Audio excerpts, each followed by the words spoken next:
Pan-African Friday. My name is Jagenda Semakola Ziksoka on another rainy morning in Kampala, but we thank God for the rains and we thank God for the gift of life that's given to us today, the 16th of this month of July this year, 2021. Welcome to our Pan-African Friday, and thank you so much for joining us on yet another day. And of course, to go on with our conversations here on this Pan-African Friday. First and foremost, we are appreciative, the Lord God, that we are slowly managing and of course containing the COVID-19 pandemic, which has taken toll on us and of course also disrupted much of our work.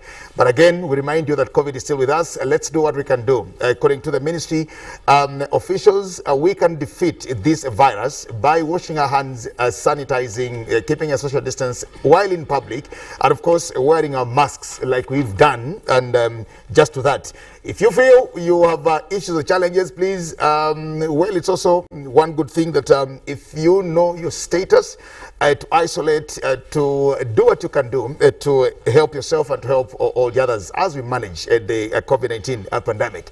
Congratulations to all the persons who were appointed by the president in different capacities as accounting officers. We want to wish you all the best as you continue serving in Uganda. That will be for another day. Now back to our Pan-African Friday today. Joining us in studios, we have two guests with us in studios, and right with us is Professor Elia Bulugujo, the Vice Chancellor for Ndeje University. You're very welcome, Professor Lugujo. Good morning, viewers. Thank you so much for being allowed to join us here. Together with Professor Lugujo in studios is Ambassador Joseph Tony Brown Diogo. He's a goodwill ambassador to the African Union and also a seasoned multimedia politician. You're very welcome, Ambassador Joseph Tony Brown Diogo. Thank you. And we also are happy to have you this morning in studios. And of course, my usual panelist, James Mututa, and Akola Mazima. I'll start with you, James Mututa. Just a word before we get into business. Yeah, good morning, the viewers viewing us from Uganda and across the borders. And normally we talk of the week, how the week has been. It has been, this one also been one of those hectic weeks, at least as a personal level, but it's been also generally a quiet week, and going in the depths of now of the lockdown. I think Ugandans have adhered to the SOPs, of course, until the Prime Minister's money came in. The noise had gone down. Now the whole stories about the money, whether you have got it or you're not going to get it, or when you are getting it. But of course, nobody wants to say actually got the money. Even those who got it. No one wants to say. in school, when we're still in school, in boarding schools, for example, you couldn't go to the DH, get food, then say you've actually got food. You want to go and double if there's an opportunity to have more. And of course, the money will never be enough. Yeah, it can never be enough. Yeah, so, but I think in all, we have seen that there is a change in the normal life, the trends of life. And I think by the end of the lockdown, a lot of lessons will have been learned. Well, I know and I appreciate that it's a difficult time for families, for individuals, because no one was prepared for this, just as the governments and everyone in the world was not prepared for COVID. And it has affected all lives across the board.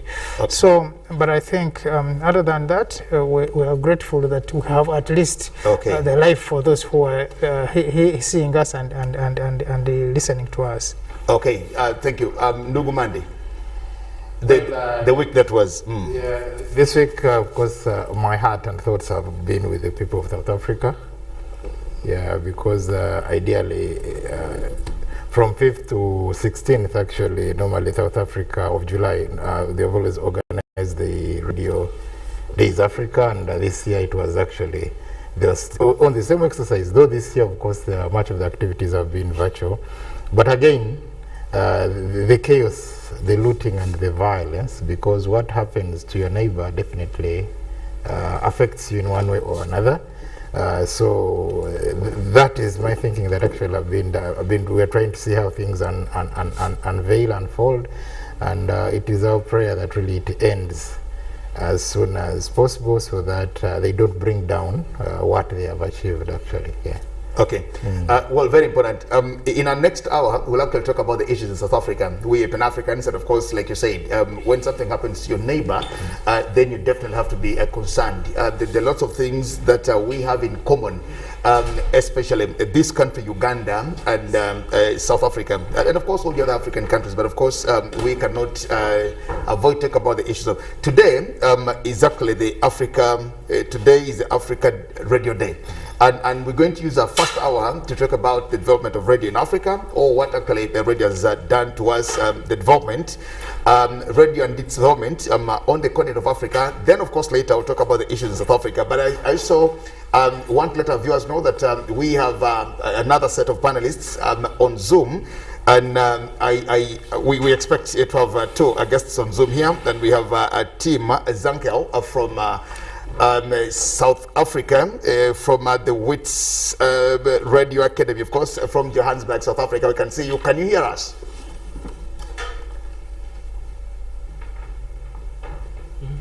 Okay, well, team, we've seen you, and we're just trying to get audio from you. We can't get your audio.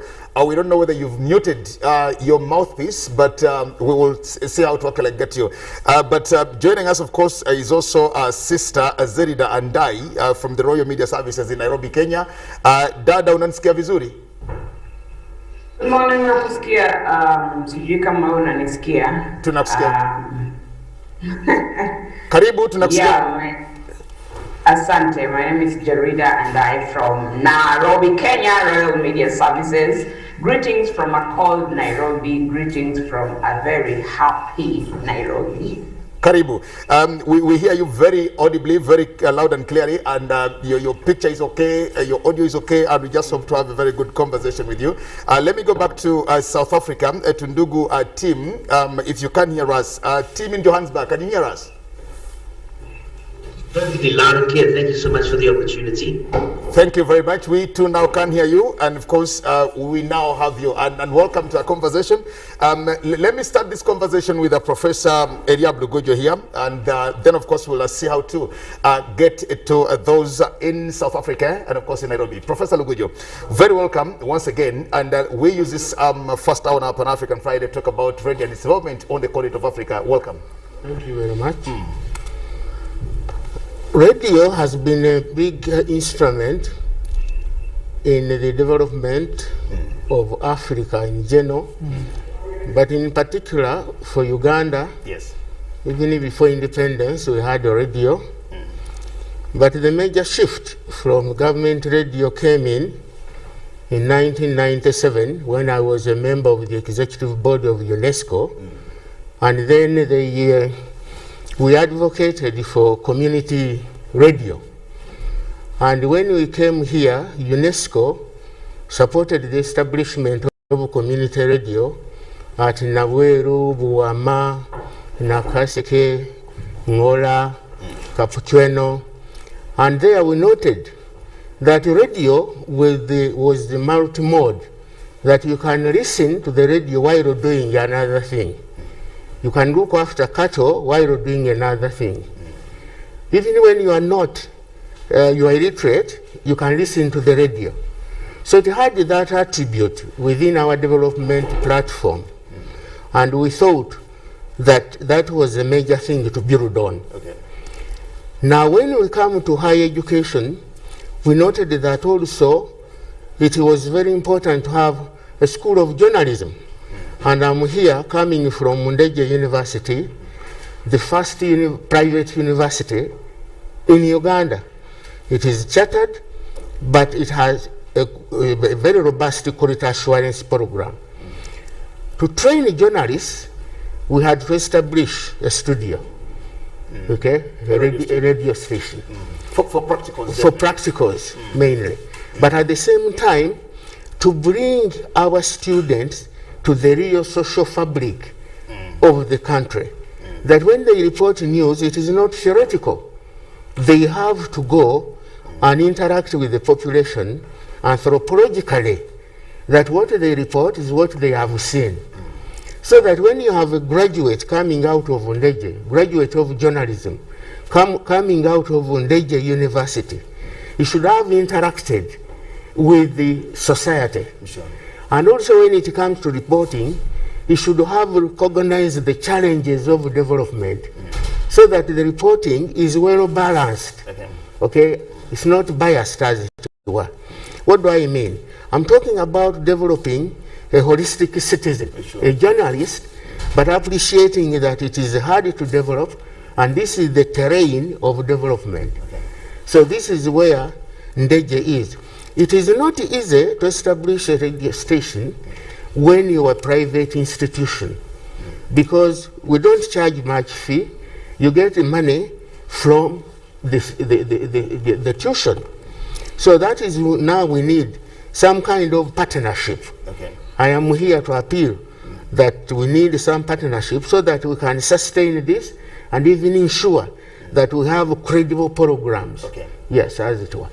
In fact, with the pandemic now, it has become a major instrument to communicate. To communicate. To the message. Yes. Okay, I'll hold you here, Professor Eliam. Let me welcome this conversation, Ambassador Joseph Tonye. Jogo here. You are a multimedia professional, and of course, you're a goodwill cultural ambassador to the African Union Commission. We talk about the Radio Day in Africa, and of course, its development. Now, you'll notice that our development is holistic development. We do not only want to pride in infrastructure development, but talk about development holistically, the cultural the aspect of it, the moral fiber, the social aspect of it.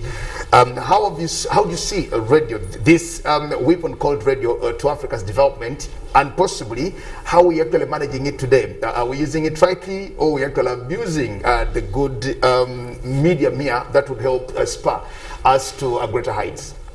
Thank you.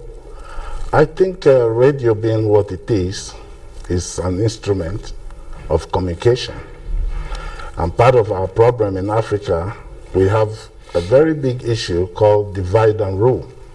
Right from the colonial days, there has been communication gap. And what they tell you in Nairobi is different from what they tell us in Kampala.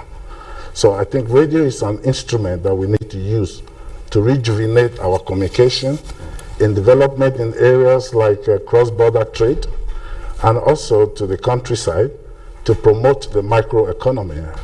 I think we have a lot of bridge of communication gap, and that's the what I think this generation, we need to take advantage of the social media and other things, which is actually overshadowing radio.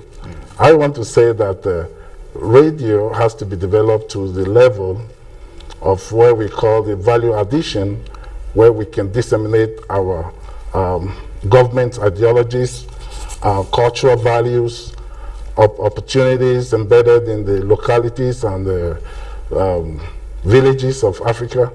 So the radio is just a major tool that we need to use, take advantage, and use it to reach out to our modern development in Africa. Just for a minute, let me go to Zerida here in Nairobi. Zerida, Karibu, come to this conversation again now. To talk about radio itself, we've seen usage of radio on the continent. When there was genocide in Rwanda in 1994, we saw what radio could do. Recently, 2007, 2008 in Kenya, when there was that post-election violence, we actually saw what happened there. And of course, Kenya going on ahead to enact the hate speech law, to gag against hate speech, which we saw it shaping again the subsequent elections that came on much later in 2013 and subsequent in 2017. Let's talk about radio. And now we think we can use this resource not to damage our societies, but to use the radio to develop Africa, and the Africa that AU that the AU talks about Africa as doing, the Africa that we all want, and using this medium of communication. I think radio is actually the biggest unifier that we have, because we can all access radio. Okay, most people really can access radio, even from wherever you are, whether you are in urban, rural areas, in an office, in any setting, you can really access radio. And its usage It depends on how you want to use it. With the emergence of FM stations, especially in Kenya, there are so many radio stations, and that's, I think, what led to what we saw during the 2007, 2008 post-election violence, in that we have lots of ethnic radio stations in this country, in Kenya. And so political, or let me just say our leaders, sometimes use those radio stations to propagate their agenda. And you know, when people are listening in their own language to a leader, they're not telling them what to do, they will go out and do it. So radio has been used in the wrong way at times, but I believe we can use radio to our advantage. It reaches everybody. People believe in what they hear on radio, but how are we using that? If we went on radio and told people that, look, we have our small pieces of land, we can use that to develop ourselves, we can do farming, we can turn it into an income earning activity, people are going to do that because people believe what they hear on radio. When I was growing up early in the 80s, it is, you had to wake up in the morning and listen to radio, and you would hear directives. Like if they say school is closing, then you'll hear that on radio first. So that's the place that radio has always had, and that's the place that radio will always have, that people will always believe what they had on radio. Radio is like, you go there to confirm. TV, this was on TV, but did radio say it? If radio say, then that's the truth. So that's the advantage we need to take, and make sure that whatever information, whatever content we have on radio is content that is helping our people grow. There is social media, but people go to social media mainly for entertainment. So even if they found news, even if they found information that is useful, people always, first of all, take it as entertainment. And then, but if it's on radio, then they think that's something important, that I need to follow that up. I can do it. They call the radio station, they ask questions, they send their letters, they send their emails. So that's the advantage we need to take, that people have trust in radio. And so if you're going to put information on radio, it is going to be taken and people are going to act on that information. I think as radio programmers and people work in radio, we need to start taking that advantage because for a while, I feel like we've left it to, to entertainment, really, when its main job should be to inform people, to educate people, and to make people take action, to make people change behavior, because when they listen to radio, then they can trust it and they can actually take action on that.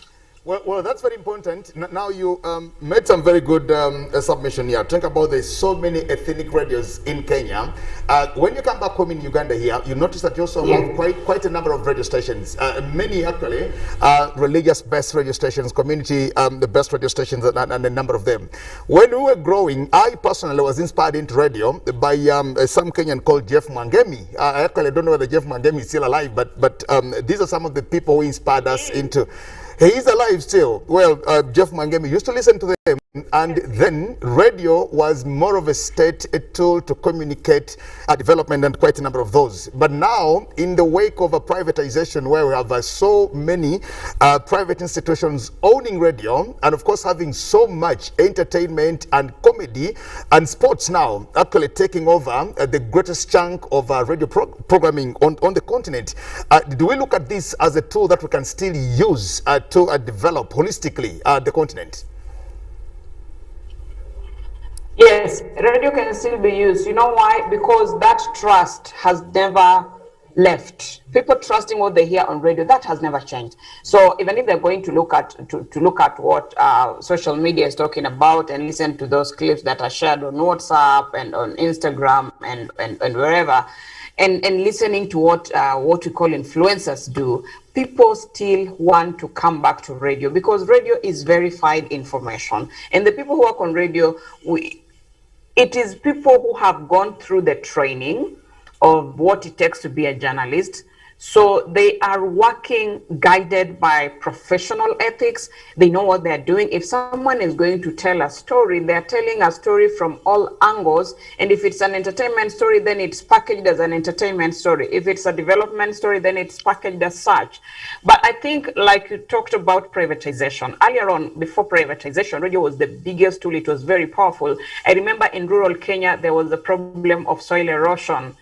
And I can still hear those messages ringing in my head, because we were being told you have to dig gabions, you have to plant trees, you have to farm in a certain way so that we take care of soil erosion. There was also a problem of malnutrition in children, and you are being told on radio that this is how you should feed your children. They need to go for immunization as a parent. And there were those people from the ministry who would actually walk from home to home to see that you are doing what you had on radio. And the question would be, haven't you heard what we said on radio? So it was so big. But then came in privatization, and privatization really is about commercialization, so even if we did programs, but mostly we are looking at how much money can this program bring in, how many possible clients, possible sponsors can we attract by doing this kind of content. Unfortunately, the people who drive this development agenda, the government which drive the development agenda, is not always willing to come on board and say, hey, we're going to sponsor this so that you put it on air. Instead, they only come in when they have their messages and they say, this is the message we want you to pass to the people. So that really puts down the creation of good content for development on radio. And now the national broadcaster is still doing those programs, but unfortunately, the national broadcaster is not the most listened to radio station across the country. People listen to their own ethnic radios, people listen to the other FM stations. So while those programs are still being done by the national broadcaster, people are not listening to them. They're listening to the FM radio stations and ethnic radio stations, which are more of entertainment and looking at how much money can we bring in with whatever content we are creating. So I think that's where we lost it, and that's where we need to go back and see how can we go back to where we started, so that it's not only about making money, it's also about growing our country, growing our continent, growing the region, and growing the people that live to us. Okay. Now let me bring in Tim here from Johannesburg, South Africa. Tim, come to this and pick it up from where Zerida leaves it. Talk about national broadcasters and, of course, not being the favorite of the public. People do not love following a state or national broadcasters, be it TV or radio, where development agenda should be driven or is driven, but you find that people very much now want to go private. Let's get to that. Team in South Africa, if you can now hear us and talk back.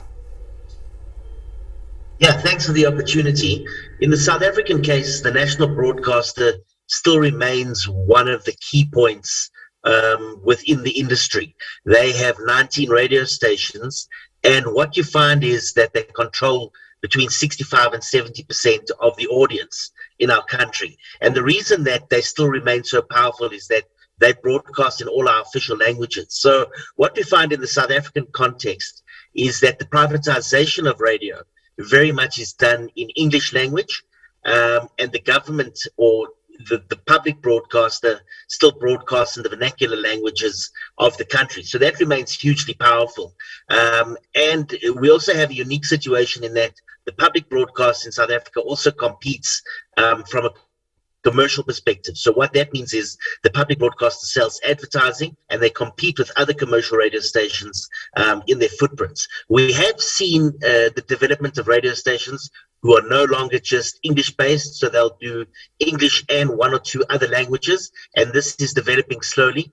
But the knock-on effect of that is that they don't perform as commercially well as their counterparts in English. So public broadcasting in South Africa remains really strong, and it really has a strong language undertow.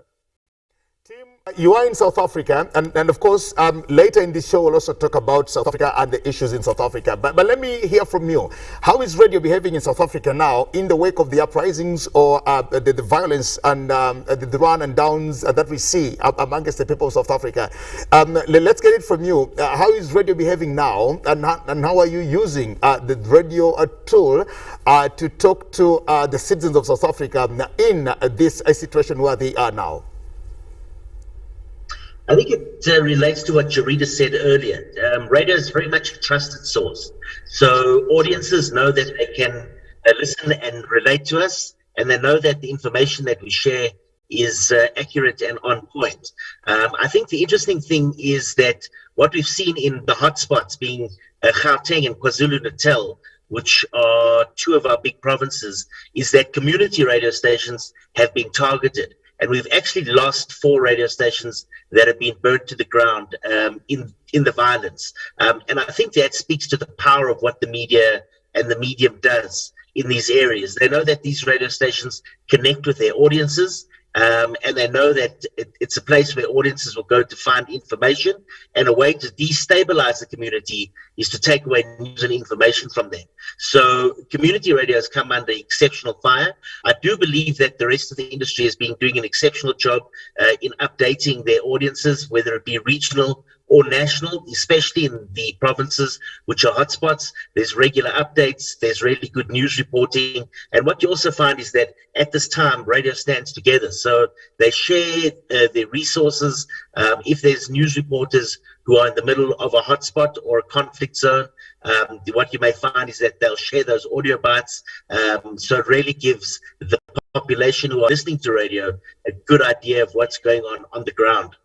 Okay. Well, thank you so much. Let me come back to studios and start with your call. Gone are the days where many of us, or majority of us, would actually get to radio to listen to the budget, to listen to a government agenda, to listen to, and you know, just listening to radio, you tell that the most and only credible information would actually be gotten from radio. It's not what it is today. People now go to radio for entertainment, for maybe sports news, to know betting, and quite a number of things that are not adding on to the development of the continent. What needs to be done? What are we not doing right that we possibly need to rethink as we talk about the African Day of Radio? Well, thank you very much, Ndugu Jagenda. But maybe I just want to take you back that during back in the days, you find that national broadcasters had a monopoly. That every country had a national radio, and that was the only radio in that particular country. And you realize that governments use the radio stations, the national broadcaster, to actually rally the wananchi for development. But of course, you realize that in the 90s, there was a wave of liberalization of the media, and we saw FM stations mushrooming. And I think at that point, that's how we lost it out, that most FM stations would actually employ somebody just because they can speak good English, they can speak good Luganda, they can speak good Kiswahili, and they say, well, I think you're going to do this, without giving them a training. But what is different is that most national broadcasters, they have what we call periodical training on the values of the nation, the national goals, the national agenda. That this is something that guides everybody who's at a national broadcaster. But when it comes to the private institutions, the number of issues. First of all, there's that issue of profit maximization. So they will look at who is bringing in adverts so that perhaps they can dance to their tunes. Now, community radios, just like we're seeing in South Africa, just how it was in Kenya, you saw what happened in Rift Valley when Joshua Arab Sang mobilized the Kalenjins, and you saw how they butchered the Kikuyus. So it's the same in KwaZulu-Natal, as he has put it. You see the community radio using the Zulu language. You see what is happening. They are really doing that. But I must thank that national broadcasters have always stuck to the main theme. That's why you see, as he said, that in South Africa, the national broadcaster is still playing its role. But again, still, you find that when we still had a monopoly of national broadcasters, most national broadcasters had positioned themselves in such a way that they had an internal radio station, but they also had an external channel. Yes, for example, Radio Uganda had actually an external wing during those days that would communicate Uganda's agenda to the foreign world, and had, of course, Radio Uganda, the red channel, the blue channel, to communicate the national agenda to the people here. Now, in Tanzania, they had actually what they call Radio Tanzania International. They have the TBC International to communicate the agenda to the outside world, but they also have TBC radio for the people, and that one predominantly uses Kiswahili. So those are some of the things that I think that have to look at that. But again, now, as Professor put it, that with time, they realized that there was a need for community radios. I think the liberalization that we did, that was followed, we need to put some safeguards. This is where UCC, Uganda Communications Commission, of course every country has its own regulatory body. The Media Council, actually they need to come in so that they can really guide and regulate what FM stations do.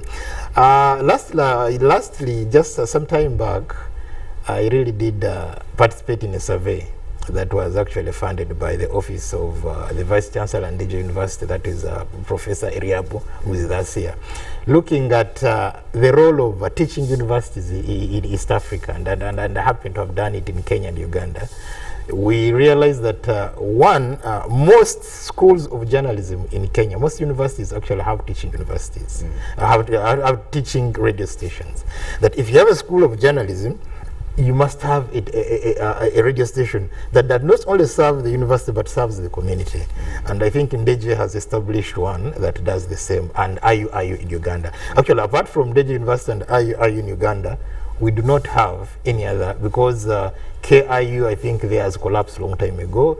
Makerere, I don't know what happened to theirs. But you can see that when a student passes through an institution that has maybe a radio station, that even actually some universities like in Nigeria, schools of journalism have even television stations.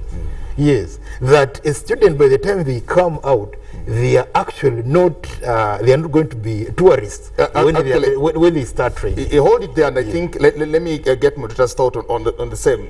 Is that a problem that we go and train journalism in schools which do not have radio stations, which do not have TV stations, which do not have printing presses, that Jagenda qualifies as a journalist from University X, which of course gave me the theory a bit of it. I find myself come to UBC TV for internship, or go to KBC Nairobi, or go to Citizens, or go to any other station.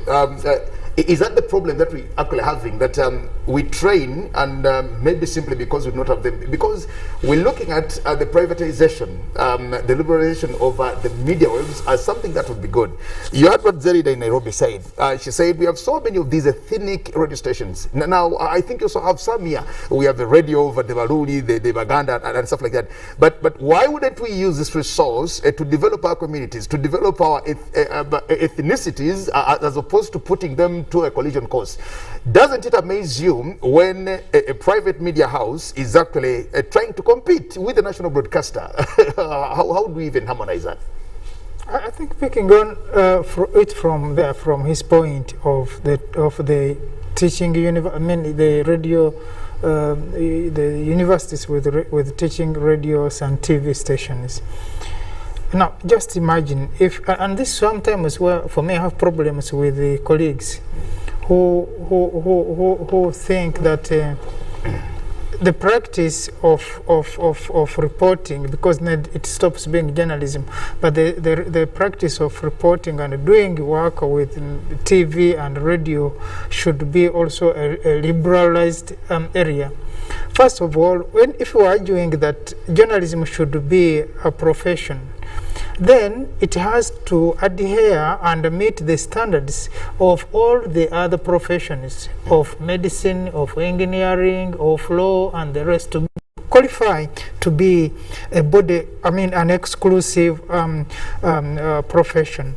Now, imagine a student goes to school, a school of journalism, and he's taught how a microphone looks like, he's told how TV operates like, and then he's told to go out and do the work. Imagine if he was a doctor who was taken to a hospital or to a school and told that when you operate a person, this is how you operate like that, and then now you go out and operate. Just imagine how many accidents, how many deaths will be caused. Now, if we are looking at journalism as a profession, then why are we not equipping people who come out and be journalists by training them in the actual work, so that when they go out of the field, they are able to do exactly or even better than things that have been trained. So to me, that's where my problem is. Why should we have a university licensed to qualify journalists who have not been trained on anything other than the theoretical part, that when you go out there, you do this, people can speak good English or speak good local languages, fine. But do they understand what they're doing? So that's one area. But at the same time, when we are looking at radio, of course, today being the Radio Week, it wasn't, I think, until the Second World War that, especially in Africa, that radio became an issue, a tool of communication, because then many Africans had people who had gone for the Second World War, their friends, their relatives, and there was that anxiety to follow up on the war theaters, what was happening elsewhere in the world. But at the same time, Germany was also propagating the propaganda about the war. So the other forces also wanted to counter the German propaganda, the Nazi propaganda. And here we see stations like a BBC now starting to broadcast, especially to Africa, in the local languages, in the Igbo languages, and later on the Swahili. And you can, following the literature, that the listenership of radio at that time, if that program in Kiswahili, for example, was coming on BBC, the whole village will sit and listen. Exactly. To what was going on, to what was happening, because of the importance of what was going on. So then, over time, in the 1990s and the rest, radio spreads to other countries, because starting with the main economies into the other areas of Africa, and now we have up to village radios. We have even this Vazindalos in Uganda. But now, that is good enough. But by multiplication of these channels, are we still being served for the purpose for which these channels were made? Because if we are going to segregate village by village by village, which is important in terms of communicating, but the other most important question is, what are you communicating? What is in that village that is being communicated? So I think it is important to have this information up to the grassroots from the local levels, but like one put it, the content, what are we feeding the people? But at the same time, given this background to some of the training of the journalists, who are the people communicating and what are they communicating, you realize that as Africa was developing, and this also radio was developing, radio was now picked, because it started from the war area, like I said. We have seen in countries where we have had coups, that radio also become a tool, a military tool. Yeah, because you just walk in get the radio, and we have seen this in Uganda a number of times where coups. We saw when in Nairobi, when Moi was overthrown, that brief overthrow, and Mambo Mbotera who was in the studio, what happened? Now we saw it happen in Sierra Leone. We have seen it happen actually in most parts of Africa. So it shows that this tool is a very important tool, but the usage, and like now in South Africa, what is happening, that where there is conflict, the first casualty is the truth. And where are we going to have this truth? No wonder radio stations are being burnt down, because if those who are opposed find that this station is propagating, is bringing out information which is not helping the cause. Of course, we also have had radio stations and TV stations that have been bombarded because of fear that they are not propagating the message. You see recently what was happening in Israel when most of the foreign media houses were blown. So this is a very important tool. But like we said, as any other tool, if you put a gun in the hands of a chimpanzee, you can tell what will happen. So I think the training is very key, especially in Africa. let's communicate to the African people, but what are we communicating is very important. If someone was communicating from BBC, from London, and the whole village sit to listen, when there was a budget and everyone would sit to listen, is it that the content, the information has now gone away? And lastly on that, what I wanted to also say, why are we being taken over by the social media then? Even with this, why is social media now becoming an issue? I think we will continue from there. Yes, we'll talk about that. Professor, I'll come to you maybe after the break, but let me pick Ambassador Tonye's mind here. I want to know the situation in Nigeria. And I want to ask a very blunt question to all of us, and even those on Zoom. Whose agenda are we pushing with radio? For example, when you say, because it's a fact that the citizens prefer the private media as opposed to government. Now, by government moving on to liberalize the media waves was, I think, intended to enhance and to continue the development. They were looking at the private players as development partners who would help them foster the agenda. It's not the way now. I want to know what is happening in your country, Nigeria, for example, but whose agenda, by and large, whether in Nigeria or in Uganda or in Kenya, in South Africa, whose agenda are we pushing with our radio? Because you notice that it's not more of our indigenous governments, but it's something very different. We use radio to do very different communication. Briefly, before I get into a break, in just 2 minutes. Okay, I think radio, like we all know, is an instrument. It's like an electricity. It gives us light, it gives us all the things that we need, but at the same time it can give you a shock. So radio is being used in a negative stereotype of the sound bites of the African experience. I think it's not only about Nigeria, but Nigeria being the biggest African black nation in the world is being used in a very negative way, sometimes politically and sometimes to jeopardize the system itself. And also, you know, when it comes to information, people have access to information. And I would say that people, instead of using it positively, they use it negatively, which is quite unfortunate. And when it comes to dissemination of information, I think it is going in a very negative way, because in the common man sense, journalism is like the negative stereotype of the African experience, which is quite unfortunate. And the time we are heading to is very dangerous for us to give wrong information and use information that would jeopardize the peace and the prosperity of a nation. So to me, I would say it is in both ends, both negative and positive, but I think since we're growing now, we should know which information we need to disseminate and how the effect is going to affect the younger generation. Okay, we just stop it here for a while. We'll take a break and return shortly. But when we return, of course, I'll pick your thought, Professor Lugujo here, Lugujo. But to you, Zerida, and a team in South Africa, Zerida in Nairobi and team in South Africa, I also want you to share with us the experience of using this tool, radio, in the situation where we are today. For example, you'll notice that some African countries, and I think South Africa is one of those, South Africa, Egypt, and other African countries lost the battle against COVID-19, especially in the first wave, still because of radio. We vulgarized the pandemic. We looked at it as if it wouldn't do anything to the African communities. And I'll pick your thoughts on that, on how you've used this tool of radio in countries to actually help us fight the pandemic, which is taking toll on us now, and of course getting very terrible. We'll take a break and return shortly. Don't go away.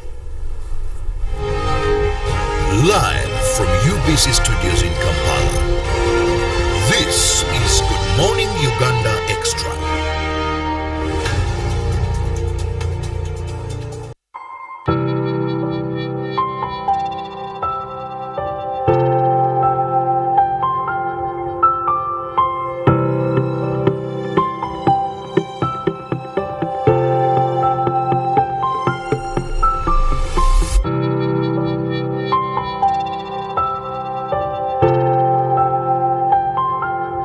Ekya COVID-19 kijja kugwa. If we get vaccinated now, Observe social distancing, wear masks properly, sanitize or wash our hands with soap and water regularly. Together we can defeat this enemy.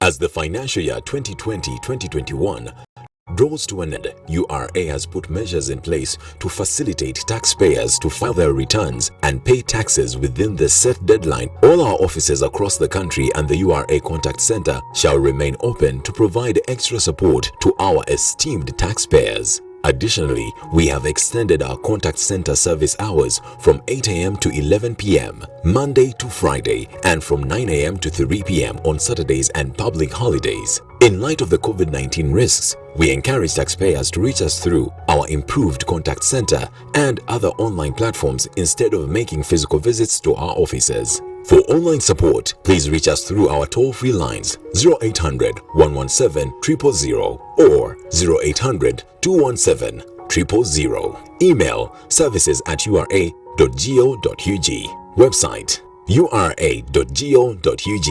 Social media: Facebook, URA page, Twitter @URA Uganda. URA Customs Help Tool, help.ura.go.ug/login. URA appreciates all taxpayers who have duly fulfilled their obligations. Stay safe and let us all observe the standard operating procedures to prevent further spread of the COVID-19 virus. Stay safe as we develop Uganda together.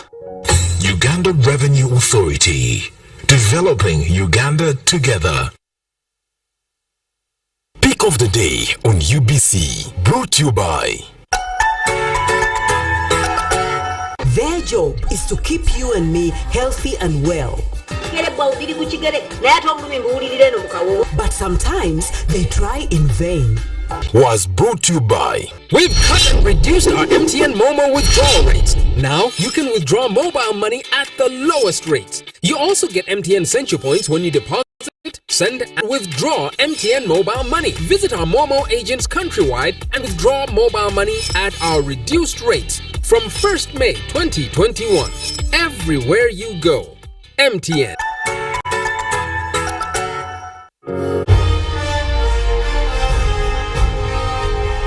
Live from UBC Studios in Kampala. This is Good Morning Uganda Extra.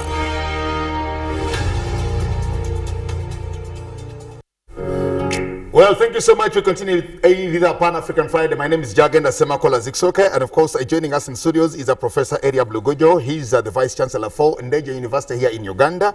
We have Ambassador Joseph Tony Brown Diogo. He's a Goodwill Cultural Ambassador to the African Union Commission and also a seasoned multimedia professional.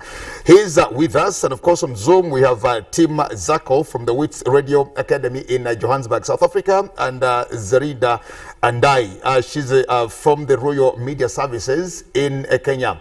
Well, I'll come to you, Tim, in South Africa.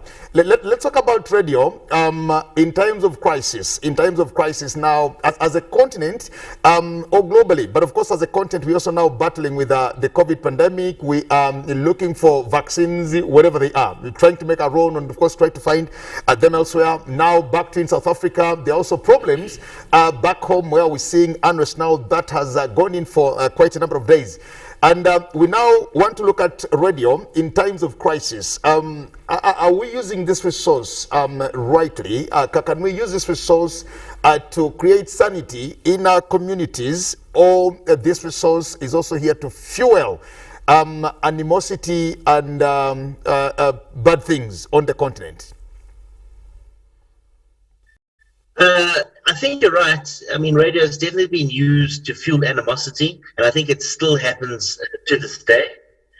in that people know and understand the power of the medium. But I think if we have a look at in the crisis, and especially over COVID-19, and I'll speak from a Southern African perspective, I think the medium has done an excellent job in talking to people about staying home, staying safe, sanitizing, sharing the messages, and a constant message. I think the trick with radio is that to disseminate the information still remains relatively cheap from a broadcasting perspective, and obviously for listeners to receive it, it's virtually free if you have a radio receiver. So I think we've done an excellent job in times of crisis. I do think there's always space and room for improvement.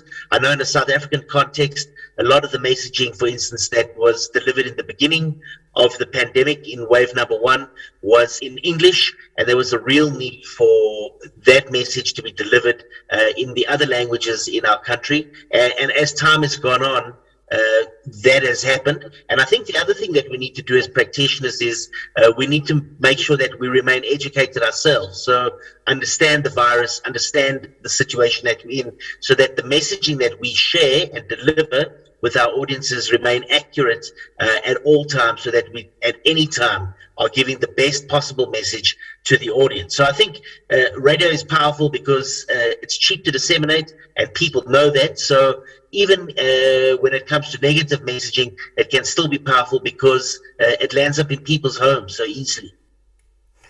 Well, Tim, still with you in South Africa, the first COVID case in South Africa was reported on the 5th of March in 2020. And let me hear from you.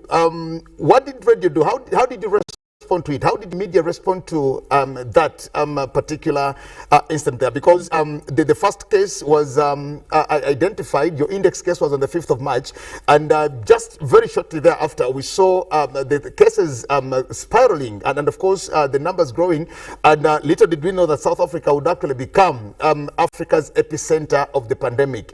How did the media respond to that crisis when it came to the country last year? I think generally as a country, we may have been caught on the back foot when it came to the pandemic. So you rightly pointed out the first case was reported in early March, and towards the end of that month, we went into a level 5 lockdown.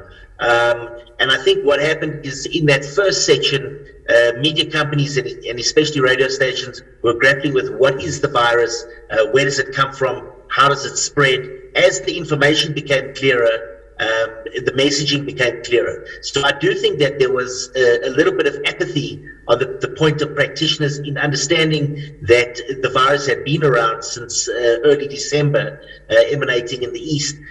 They could have done a little more research in understanding that. But I think once the enormity of the problem had become obvious, I think agencies were quite quick and agile to move. What you found is practitioners started broadcasting from homes. Radio stations set their teams up to be socially distant and separated from each other for periods of time. The national broadcaster had very few people within the building and a lot of people working remotely, activating studio setups and links into studio. So it was broadcast at all costs. And I think in the first wave, they did an exceptionally good job in then picking up the pieces of covering that.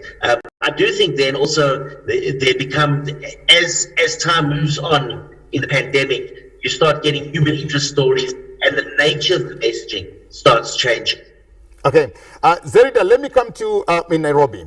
What our government's not doing right to stay in a position now that the private players taking over the space for communication. What do you think our governments are not doing right that they need to actually put right to ensure that they still maintain the communication agenda that the private players just have to supplement or complement as opposed to working as if they in direct competition with their own governments? For example, Africa's index COVID case came through Egypt on Valentine's Day 2020, and you just know that Egypt lost the battle in the first phase because it was radio and TV back home that downplayed the effects of the pandemic, and little did they know cases were actually getting in the communities and of course getting everywhere.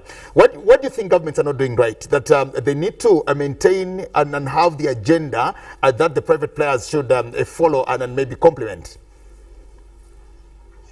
I think the government, and speaking about Kenya, the government loses this communication agenda when they are not investing in the public broadcaster, because then you are depending on the private player to be reaching the people, the mwananchi, all over the place. And the private sector, the private broadcasters have their own agenda, which largely is to give the information, but also to make money. So I think the government needs to invest in the public broadcaster so that the public broadcaster even is competing. You know, the government, talking about Kenya, is like public broadcaster is on its own. It's not in competition, it's just working because this is a government body that needs to be working. If they invested in that to put it on the same level that we are in competition, you know, we are not taking away the audiences, we are not taking away the money, we are in this together, and where you go, we are going to go, then it works. But I think the government has been a bit of reluctant in investing in the public broadcaster. But what happened here in Kenya, and which really helped with the COVID-19, is that the Ministry of Health from the word go, they said, if you are going to give any information about COVID-19 on any medium of communication, especially radio, TV, newspaper, it has to come from the Ministry of Health. And we have stringent media laws around here. So we have remained in that space of what is the ministry saying. So if you're going to say anything about COVID-19, then it has to be what the Ministry of Health has said.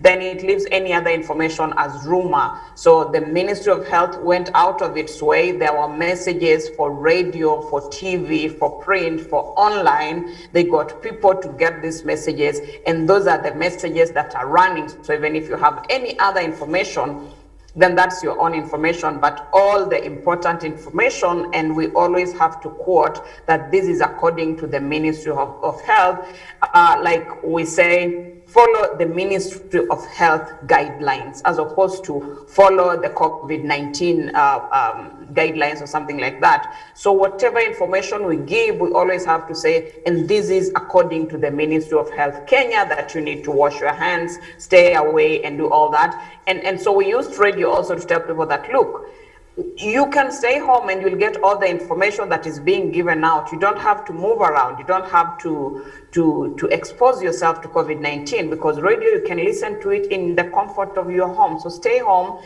We are going to give you all the information that you need. This is what the Ministry of Health and the government of Kenya is saying. And that has really helped. And also the president making regular press briefings specifically on COVID-19. I think that really helped Kenya. And the fact that you're not going to give any other information, you're not going to, like, as a radio station, I heard Radio Citizen, which is Kenya's biggest radio station by numbers, by audience, by reach, by revenue, like in all sectors. And the presenters, we had to go out of our way and also craft those messages for our social media pages that are saying, this is what we are doing. When we were working from home, because for some time we worked from home, we had to say that I'm broadcasting from my house because I do not want to go out there and expose myself to COVID-19. And I think such messages were very powerful, looking back at the trust that people have in radio. So the government can still use the national broadcaster by empowering them, by investing, and also use the public sector to give them the information and having the rules that you're not going to, this is what we are going to go by. If we have enough, or if we have the best broadcasting laws and rules to be followed, I think then the national or the government does not have to worry about, you know, what is the private sector doing, because you're being guided by the same guidelines. So whether you are doing it on your own or it's government, then these are the guidelines that we are following. Thank you. Thank you, Zerida. Professor Lugujo, back to here. Looking at the situation in South Africa, we're seeing what is happening in South Africa. We are in the middle of a pandemic. We've got quite a number of challenges now where we are. What do you think needs to be done? Of course, when you talk about the private media, everybody rushes in talking about the commercial aspect of it. But I also want to get this from you. Can't we get the commerce out of the radio stations by complementing or supplementing government effort?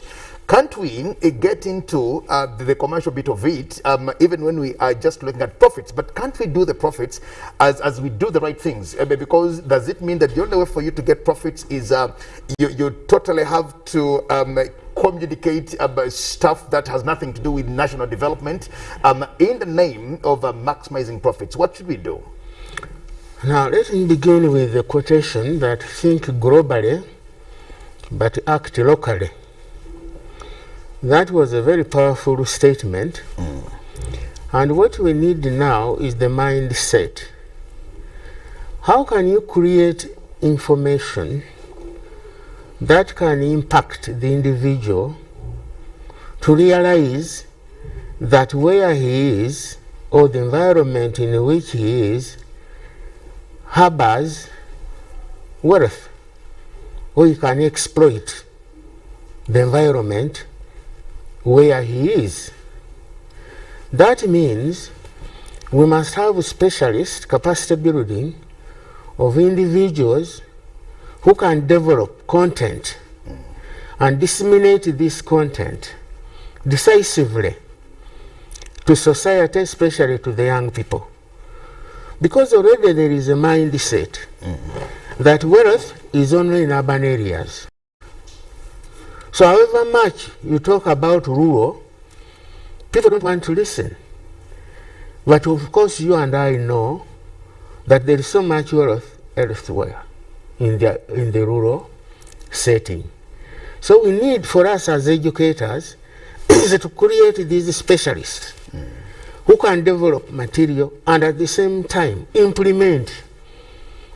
In fact, when I was young, for example, in farming, people would come in from the district and demonstrate how to plant a coffee tree, to plant a banana tree, to do this. But also these government programs are too theoretical. People don't have model farm or model garden within the community, as it were. Radio will continue to be a very, very powerful tool for development.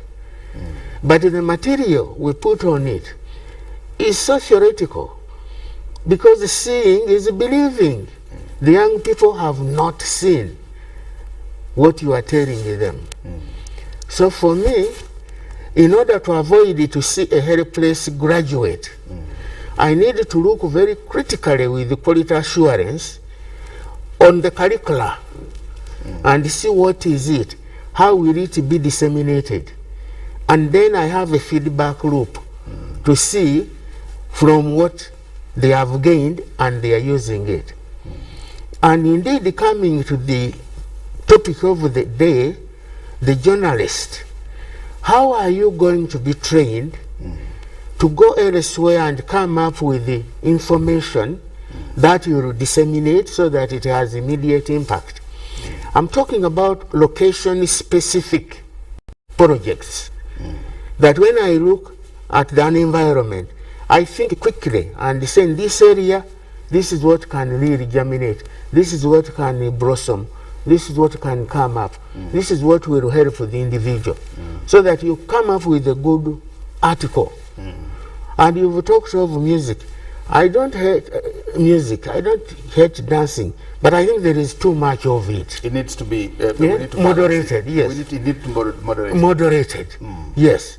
So that we know where is the trajectory, where are we going, you see, and we have our target.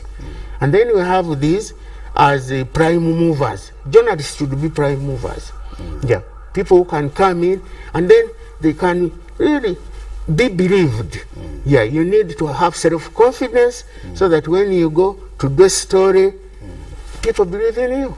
Yes. Okay. Well, that's important. Now, picking it up from Professor Elia Biam, Ambassador Tonye, Professor talks about journalists here, and I want us to, all of us, of course, will address this particular one. The quality of our journalists today. When you do the comparisons of our journalists today, now this country has, of course, had journalists of the gone days. We still remember them, we talk about them, the nature of the work they used to do, and of course in difficulties. They didn't have all the equipment that we have today, they didn't have all the gadgets that we have today to actually enhance and help us. But the quality of the journalists, because remember, it is them that are setting the agenda, or it is them that are losing the agenda. When I was talking to my sister in Nairobi, I talked about Jeff Mwangemi. I grew up listening to KBC Nairobi. I grew up from the village where I was, and actually the only radio that we could listen to was KBC Nairobi, the Kiswahili version, and that's how I actually got to get inspired by that man. Now he must be an old man now, Jeff Mwangemi. But the crop of the journalists of the days and the quality of journalists today, now that we even have almost all universities are teaching and training journalists. A few of those, like Ndeje University, actually has a laboratory for their journalists. Many of them are teaching them and giving them theory. But the quality of journalists, is that the quality that can help us move the African agenda? Oh yeah, coming back to the African development agenda, for example, the journalist has been trained to spread out soundbite, and the soundbite is what is the listener I want to hear. But I want to say that journalists are like the bridge builders of a country. You know, interpreting, they are like linguists, you know, interpreting the message from our leaders. And so journalists stand the watchdog, the mouthpiece, and they should. I think what we need for journalists is to have more like a reorientation about cultural values, ethics, and values, because we have to tell our stories. There are a lot of stories in Africa that are yet to be told. Yes, we agree there are some challenges, some unfortunate things that are happening in the continent, but I think it's coming to the time where journalists have to see how to tell the African story and say it in a positive light. There are a lot of negative stereotype of African experience, but there are a lot of interesting stories that are yet to be told. We should let journalists have this kind of orientation to tell our story in different ways, interpreting the government philosophy, politicians' philosophy, ideologies, to disseminate the right message to the common man on the street or wherever. Because most of these countries that we're talking about, African country in particular, has flamed up because of miscommunication. So where we're heading to now is about time we need to let journalists understand that the good about our continent will come from journalists, and the interpretation of whatever will be positive. Value addition, we need to talk about value addition. For example, what is happening in South Africa now is miscommunication.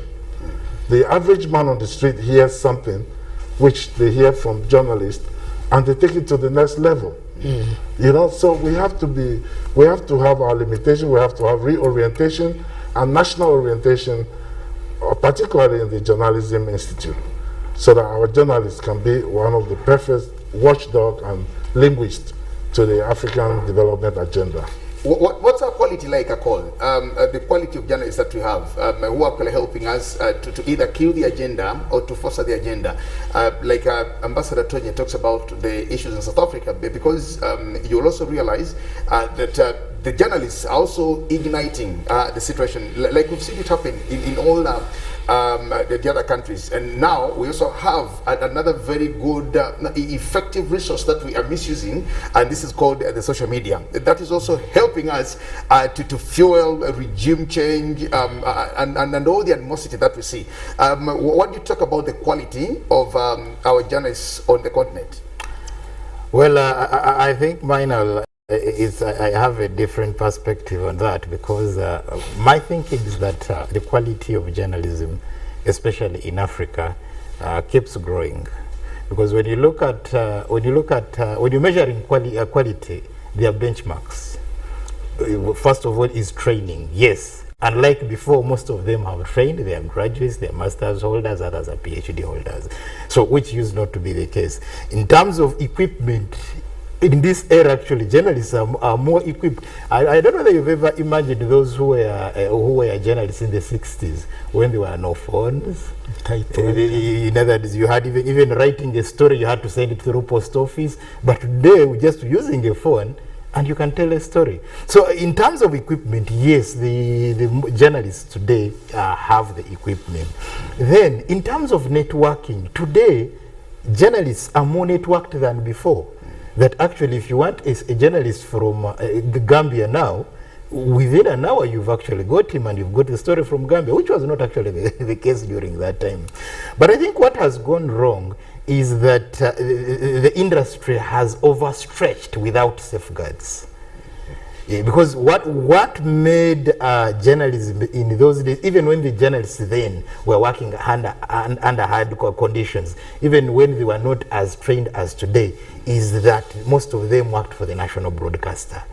And the national broadcasters had rules, had standards. So what is actually failing is that the private media houses have failed to set standards. Now, in the private media houses, most of them... Who should set the standards? Of course, the private media themselves, or it should be government to set standards? This is where I'm heading to. Because now the private media houses, most of them are hostages of their audiences and sponsors. So, government can only raise the levels and bar by effectively funding national broadcasters. But when you say effectively fund national broadcasters, then therefore government is not going to rely on the private media for information dissemination. So that now the national broadcasters are not competing with it, just like you're seeing VOA and BBC, DW, whereby they don't have to compete with anybody, but they will conform to the standards. Then secondly, that media houses, government also should also put perhaps like a threshold or conditions that not every Dick, Tom and Harry should wake up from their bed and think of starting an FM station. No, so that you should have the capacity to run and actually that's why I was very emphatic on the quality on the quality of our journalists and journalism. I'm happy that yes, today of course the world is changing and there's a lot of this technology that you can talk to Zerida in Nairobi, you can talk to a team in South Africa, you can talk to another in the Gambia and all the things. But when it comes still to the quality, now many of us have master's degrees and maybe even PhDs, but the quality of the work that we're doing, if you look at those of the olden days, where somebody would, let me think from Kenya, you have somebody maybe in Mombasa also, and they have to deliver a story to KBC, in Nairobi, possibly in Nairobi. How much time would that take them to get there? But of course, the quality, the authenticity, the authority which comes with that. Now we can communicate from even our bedrooms, from our washing rooms and all the things. Technology is okay, but getting back to quality itself, now that anybody who has money can actually start a radio station, start a TV station. Why I want to a little disagree with you is when you go to Rwanda here in the neighborhood, you'll notice that, yes, the moment you get to Rwanda, 2 hours in your hotel room, watching the national TV or listening to the national radio actually tells you what Rwanda is. When you go to places like Accra in Ghana, when you go to Tamale, when you go to Kumasi, you get there and authenticity. Recently just had an election, a very heated election of Nana Akfo-Dankwa and Dramani Mahama. But the national TV was actually one of the most credible sources of election results. It's one station that everybody would run to actually say what comes on national TV is actually the authentic stuff that is coming from the electoral body. When it comes to other countries, we are worried about who actually says what and when. Jagana, maybe if I can come in here, because it goes back to what I said, that governments should invest in national broadcasters. Because what happened in Ghana is that actually the national broadcaster was actually funded, that they had almost a live unit at almost every polling station.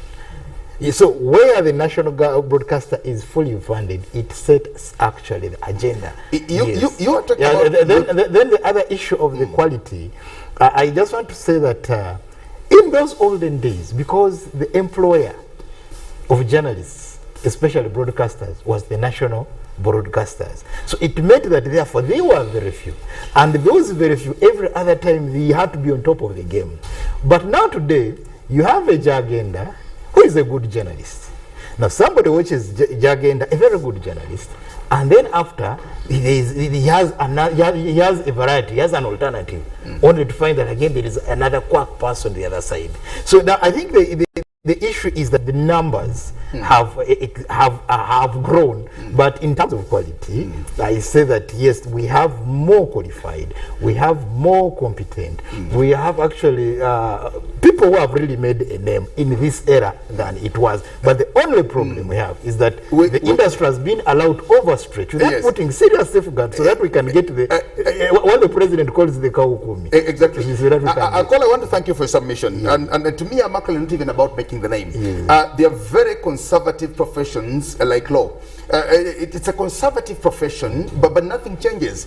You can't jump from anywhere to actually become a lawyer. You cannot. They move on to they have their own way. They have a codified system. They have a regimented system. Even after the years, now there is social media. There are all these things which have actually not affected their profession in a way, which is not the case with us. Because of the liberalization, we think that every person who sits before a camera is actually a journalist. Every person who sits behind a microphone is actually a journalist. And this is the distortion that I think we've had, and the challenges that we actually struggling with. We are regarded as a fourth estate, and we should be putting a government to accountability. We should be putting leaders to accountability. We should be helping governments and different leaders communicate the agenda. To me, it still gets back to the quality, not the technology that we have, but the same things. Let me hear your thoughts, Ndugu Mututa, then go to Nairobi, where Zerida is, to also tell us about the quality of journalists. Yeah, like I did say from the very beginning, is that if you want to have a profession as a profession, then it must be a profession, because journalism is a profession, and it has to have all the standards that make a profession to be a profession, because then professionals are known. We have talked of doctors, of lawyers, of engineers, and the rest. You have to be, and when the government of Uganda was trying to say to enforce the journalism statute, the law, some people are saying, no, we can't subscribe to that. But then what do? You either belong there or you don't belong there. Because you are saying to be a journalist, of course now, let's define a journalist. Who is a journalist? Is it this person running around or making noise on TV or radio or what? So who is a journalist? Now, if we have to create a profession, a standalone profession like other professions, then there must be some standards that are supposed to be followed to have that into a profession. So still, whether we like it or not, at one point we will have to adhere to the standard of journalism, because if you are not going to have that area policed by professionals, because there are also two options. The Americans have a way of self-censorship. It's like let the body itself sit down and decide on their standards, and then they control themselves, the professionals. Or if the professionals are not doing that, let government come up with a law that will regulate that area, and that's what's happening in Uganda. So whichever way we take, but we must have some order in the house. Otherwise, if you are going to have everyone coming in as a journalist and practicing journalism, it's like opening a theater for whoever has the capacity to come in and do operations. Now, that has to be done. But of course, you are talking about the standards of journalists and journalism in Africa. Of course, we appreciate that we have a history, we're coming where we're coming from, but still that doesn't stop us, because we already have other professionals that have developed. And when you look at the practice of journalism in Africa, and we're now talking about radio, is that also need to look at the issue of issues of literacy, for both those who are communicating and those who are being communicated to. Do we interact and share information at the same level?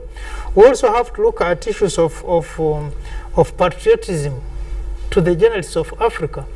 I've been telling this some of my colleagues one thing, that the president, this president, do I remember the name? The American president who was actually a lame man, had polio. But for the time the president was in the White House, the rest of the world didn't know that Americans actually had a lame president in the White House. Because there was no way they were going to expose a lame president for a great country like America. And it was kept like that until the man left the presidency. We come to learn later that actually, of course, he died of the same. But that patriotism, do we have it? Can we protect ourselves? That this is a good story, but it is for us. Also, the issues of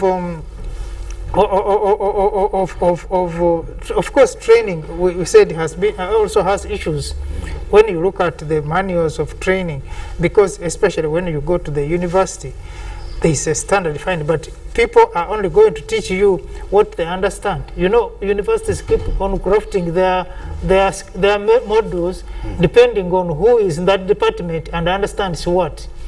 And then they are going to, that's why you see today they divide this into this so that they create a job for someone or bring in someone, some expertise that they have. But when you, at the end of the production line, you can tell this one was trained from some university, you can tell this one came from some university, because actually you look at the people who have been trained from there. So for me, and also given our culture also as the African culture, I think we also need to look at that. Does it help us? Does it support us in this journalistic world? Of course, we have the principles of journalism. There are those who believe in absolutism, that the story be told the way it is, whether for the ramification is not my problem. There are those who are antinomian. I don't believe in any norms. For me, a story is what I want, and how I get that story. The societal norms are not a problem. But all this put together, do we have a model which is good for us as the African people? To this day still, we have stations that are laying foreign programs. But do we have African programs being relayed to some of these stations, to these countries? We have our programs going to China. Do we have our programs running in the US? Do we have our programs running in the UK? Why? Is it because we don't have the content, or is it because our programs are bad? To the extent that we now begin even teaching, I've seen schools teaching people how to dance the American dances, how to dance like we don't have hours that we can also promote. And of course the world also wants to see what is coming us. It is true that African continent has been portrayed as what is happening in South Africa, the famine and the rest. Now, can't we tell our own stories? Why are we blaming the rest of the world for telling bad stories about us? Can't we have this equipment? Can't we have now all these facilities to tell our African story? So for me, that's my thinking. Okay. Zerida in Nairobi, please talk to us about the quality of journalists that we have on the continent in the wake of all the things that we are enduring currently.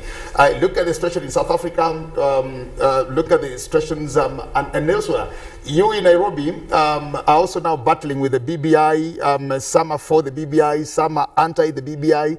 But by and large, the Mwananchi in Kenya is actually listening to you and getting your thoughts about the BBI. Is it a good thing for them? Is it a bad thing for them? But still, it is we. When you get to South Africa now, so many people castigating South Africans for some have actually turned it into tribal talk, some are turning it into quite a number of things. But remember, it is we that the public is listening to, that the public is waiting to hear from. How is our quality of journalism on the continent and in fostering a communication for national agenda and development? I must say liberalization came with lots of things. Like initially journalists were trained. There was the one training college for journalists, for example, in Kenya, the Kenya Institute of Mass Communication, where you find those veteran journalists started from there. It was like if you wanted to be a journalist, that's where you had to start from. Now we have all these colleges, we have all the universities have a school of journalism, but what's the quality of journalism? Sometimes you get these students who have come from college, when they come on internship and you ask them the basics, they don't know because they are not being trained. The syllabus is largely not standard.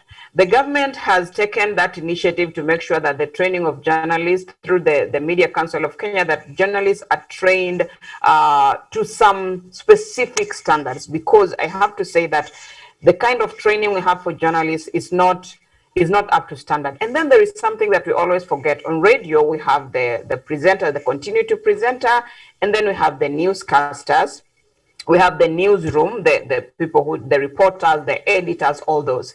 So mostly when we talk about journalists, we concentrate on the presenters, you know, the people who are on air, the people who are doing continuity, because they take majority of the time. They're the people who are the celebrities, if I can use that word. They're the people who are the influencers. But mostly they concentrate on the entertainment part, the commercial part, and other parts of keeping the audience on the radio station. And then there comes the journalists who work in the newsroom to collect the stories, to have those stories edited and to be put on air. So we only get those when we are doing news, and news is such a small part of most radio stations. So we find we lose a lot of values and ethics of journalism through the continuity presentation. Unfortunately, those are the people that the audiences listen to and believe. So news, you find even there are people who would listen to everything else and they won't listen to news, but there are those people now who won't listen to the rest of the entertainment, but they are waiting for the news story to come on air.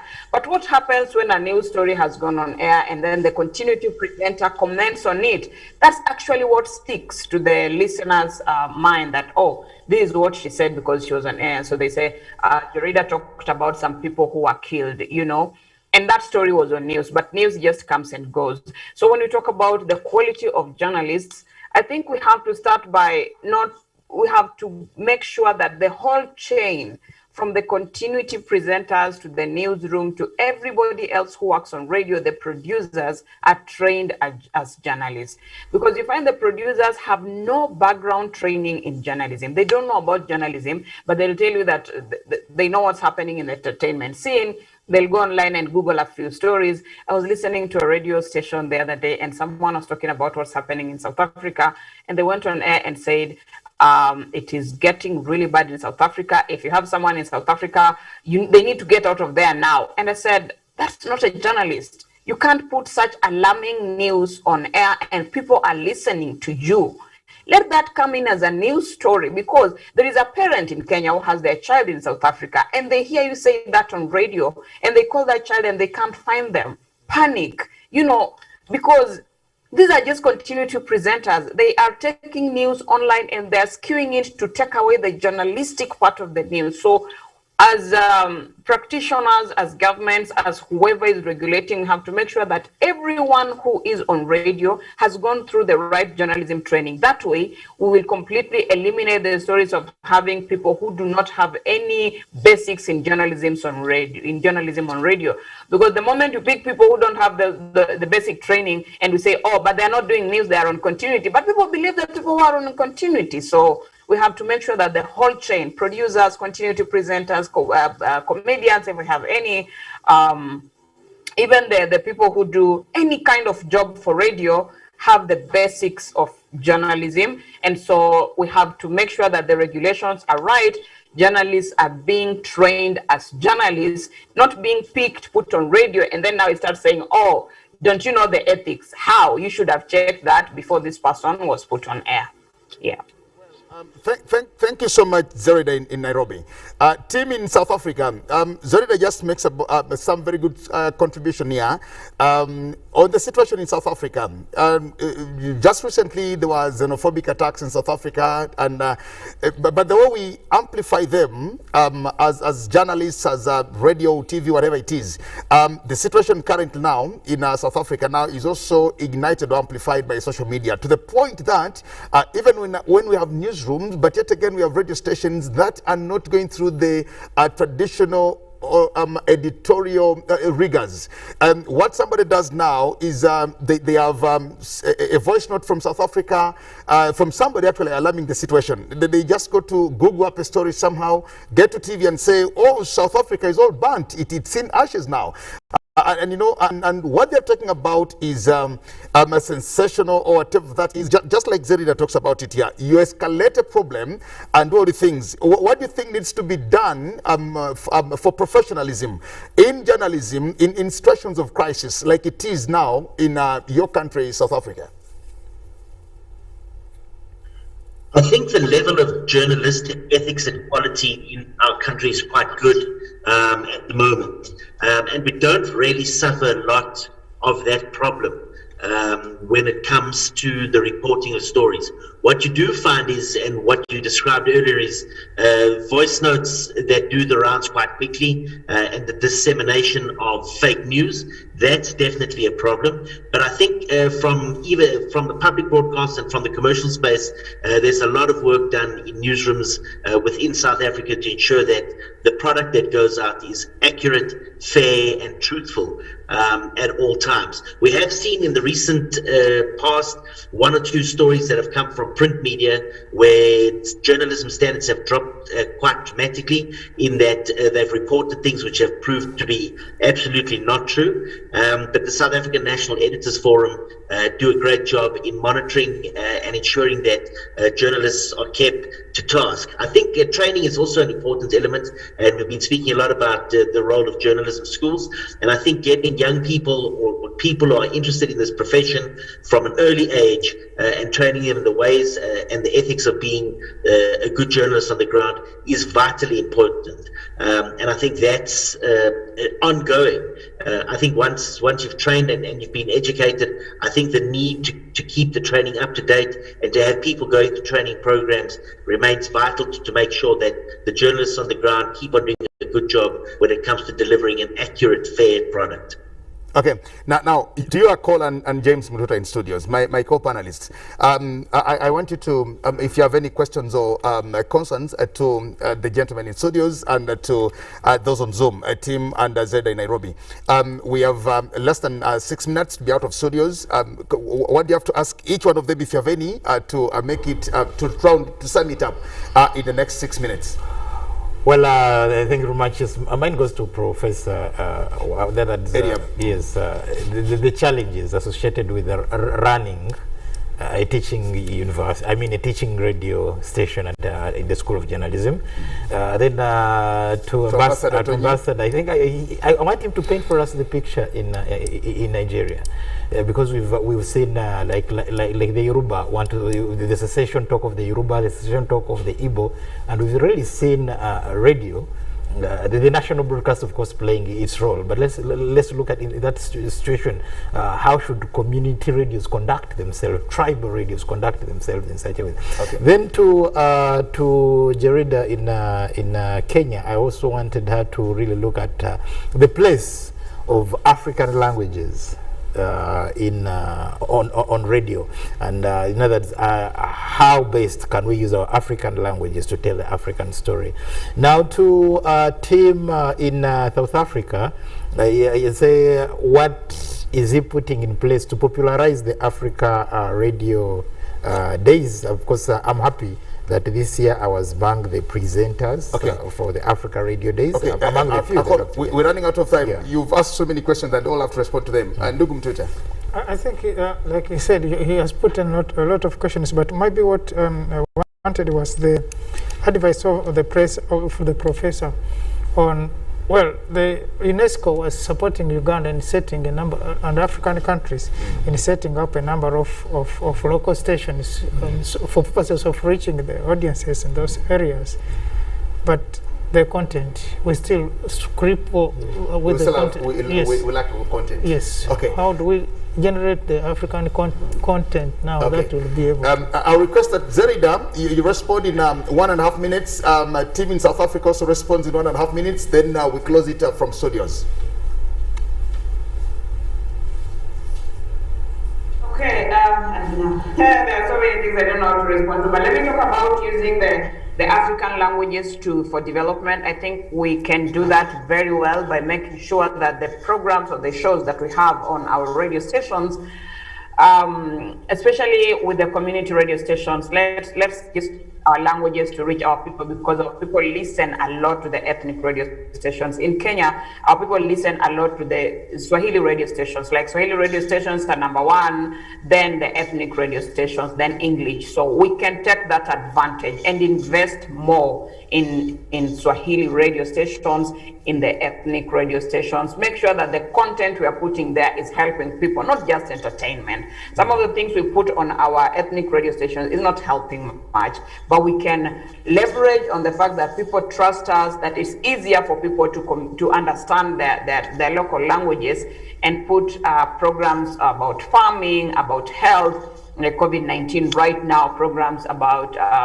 governance, good governance, and people will surely follow easier if it's put out there using our local languages, rather than struggling to put content in English and expecting that the mass market will consume that. Okay. Well, thank you so much, Dada, in Nairobi. Team in South Africa, in 1.5 minutes. Tim. Looks like he's dropped off. Oh, Tim is gone in South Africa. Well, sorry, you look like you've dropped off, just been told. Ambassador, Tonye, could you just respond to that in 1.5 minutes, because we're running short of time? Okay, yes, this is about the Yoruba, the western part of Nigeria. They are propagating the Oduduwa kingdom, and then the iPod, the Biafra from the east. And then I can say also Zekadeka Boro, also talking about the Ijaw nation. I think Nigeria is a very huge populated country that need a lot of information that can actually affect the lives of the people. You can find out in the BBC interpreting Igbo language to the Igbo people, and then Yoruba to the Yoruba people, but there's a communication gap which need to be bridged, and the people in the local communities need to have these local radio stations, just as the professor said. We need to take it to the grassroots at the urban areas so that the right information can be dramatized, and we can have a holistic way of disseminating communications, disseminating information. So I think the Nigerian agenda is so huge that it's not easy, but I think they need to really take it to the urban area so that the peace agenda to make it a nation, to build a nation, can be disseminated through the radio network. Okay, well, thank you so much. Professor Eriab is still in 1.5 minutes as well. We close this down. Yeah, they asked about the challenges. Yes. Initially, as Ndugu Mutut noted, it was UNESCO who helped. But for us as a university, a private one, it is from within. Okay. Therefore, sustainability is a challenge. It's challenging. So it answers this question on challenge again. Yes, and that is why we need always partnership. People really who appreciate that the training, quality journalists requires essential inputs. The second one, you need to have a continuous renovation of curricula to respond to the needs of society, as it were. So finance is one of them, and then content. That is where the renovation comes in.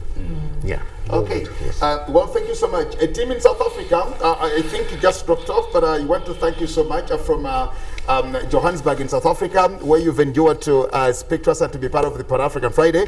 And to you, my sister, Zelda also in Nairobi, tunakushukuru sana. Asante sana for also allowing us your time and, of course, sharing with us your thoughts on for sharing with us your thoughts on this particular day from Nairobi in Kenya. Thank you so much to the people in studios here. Tunakushukuru sana.